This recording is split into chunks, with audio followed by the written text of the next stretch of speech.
This is our 1967 Shelby GT500 Eleanor, one of 44 built by Unique Performance. The engine that was in it was a 427 cubic inch, very big, very hot running engine. It had a supercharger on it and a nitrous system. But at the end of the day, it didn't really produce very much horsepower, and it was giving a lot of trouble because it had an old fuel injection system.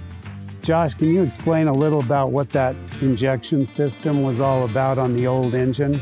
The old injection system was just back from the early 2000s and didn't have the capabilities of what a modern system will have now with tuning and dialing things in.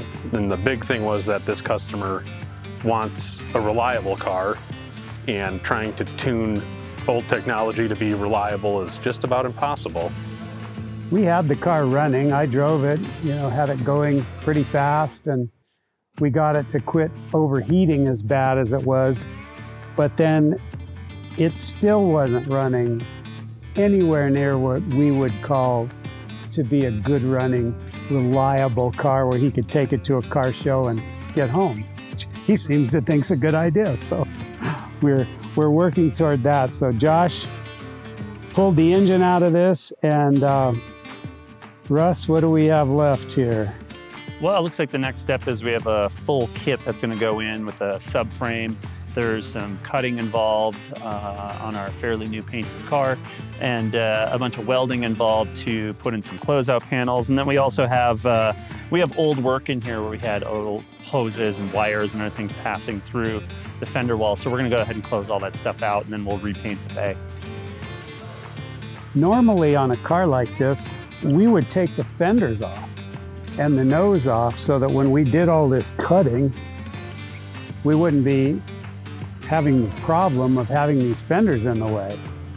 But this is all carbon fiber and various kinds of fiberglass, and this whole front is one big piece, and then it's actually fiberglassed down here on the rocker panels, so there's no gap, nowhere to break it. We can't just take this front end off.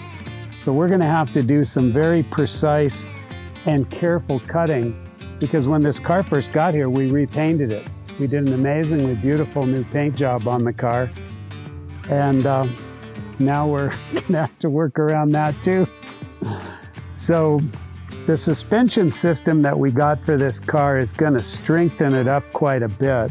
Why don't we walk over to the engine? We'll show you the old engine, and Josh can talk a bit about what is going in here.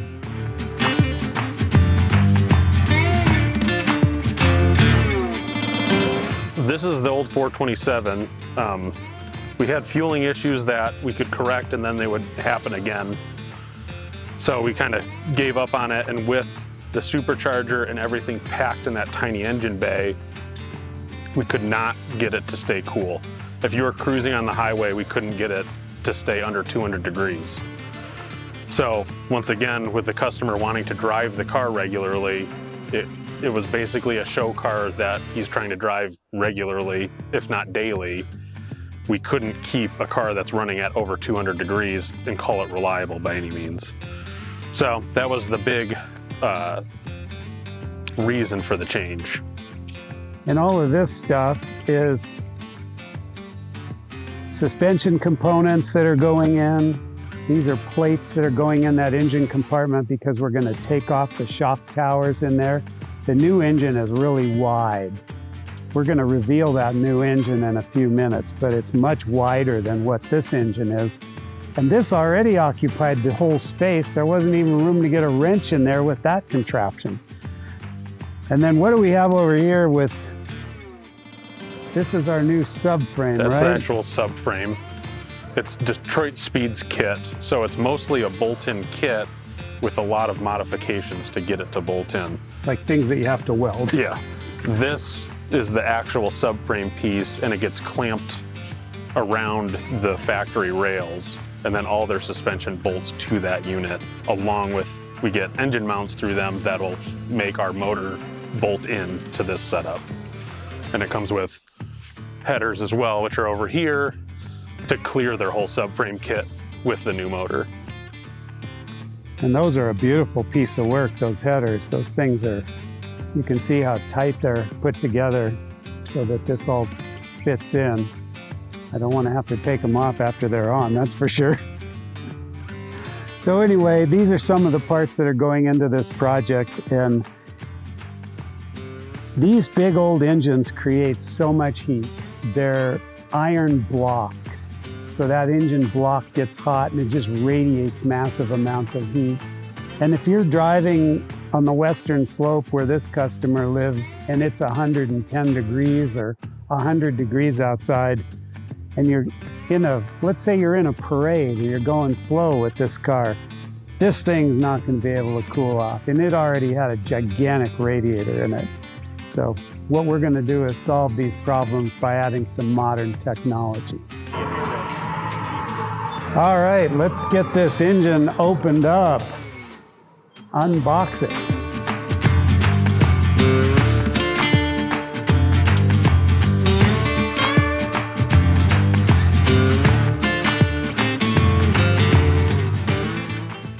This is the mighty Ford 5.2 liter Aluminator.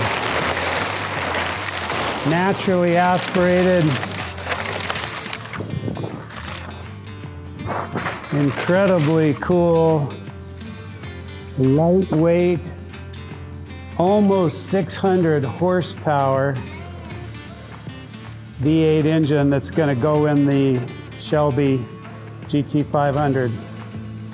They use this engine in the Shelby GT350 track car, and it's a beast. It has a flat plane crank, and from my understanding, the sound of this engine is very, very unique. It revs to 7,800 RPM, almost 8,000 RPM, and that car has the exhaust pipes coming out right behind the front doors. So when the person drives this car and they step on the gas, they're going to get a sound that's going to be very, very incredible. You know what you paid for. Yeah, this is really nice looking in the front. And then in our traditional fashion, we like to make things look really nice. So we may do something like special aluminum polished valve covers.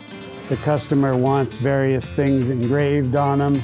This may end up with a polished part. So by the time we're done, this engine's gonna look very custom, very special.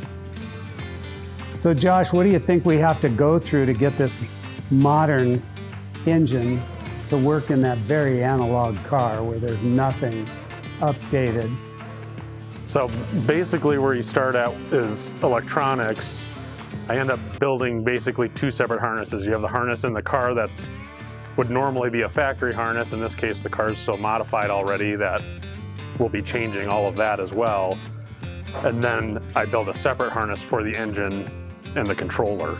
A lot of it comes down to routing and figuring out where we can cleanly run cables that doesn't make an engine bay look like a rat's nest. And then along with that too is cooling and AC lines that don't make the engine bay look like a rat's nest. So we'll spend a lot of time once the engine's in the engine bay laying out every single individual part so we can finally figure out where things need to be. The exhaust shouldn't be too complicated since we got headers that are built for this setup. And the other thing we'll have to do is build a custom air filter box and figure out where we can fit it in this tight little engine bay. So what do we have to do with the air conditioner? Air conditioning will be fairly straightforward because the kit is designed to fit under the dash. With the exception of running lines and the condenser, it's fairly straightforward. But everything that's in there has to come out, right? Correct, but it's it got already an old has system an now. aftermarket unit in it already, so that'll all come out. Yeah, and I understand none of that'll fit with this system, so we're going to a completely new under dash unit. And then Russ, as far as the metal work to get this to all fit and bolt in. Yeah, the objective there is, Josh is gonna get in there and put everything exactly where he wants it, and then when it goes over to the fabrication side, the The plan is to, hide everything as best we can to make it, look really professional, or add pieces that look, higher quality than, say, a plastic air intake or something like that. We can fabricate a custom box for it, probably out of aluminum, nice looking welds. It'll maybe get painted body color, or, something that makes it look, more finished and more professional. So, but once they decide where they want everything, then I go through and try to hide everything or make it look like it, belonged there from the start. Sounds good. Well, we're excited to get this project underway, and I know the customer is, because shock of shocks, he has a deadline. He always has a deadline, and this deadline is April 1st, so we have a short time to get a whole lot of stuff done. So we're really glad the engine showed up, because that's kind of a critical component in all of this. So we're getting ready to get started like immediately. So you can follow us at farlandcars.com on the internet, and also on social media, Farland Classic Restoration, YouTube, Instagram, Facebook. You'll be able to follow the progress of the car. When we get done, we'll be taking this car for a really fun ride.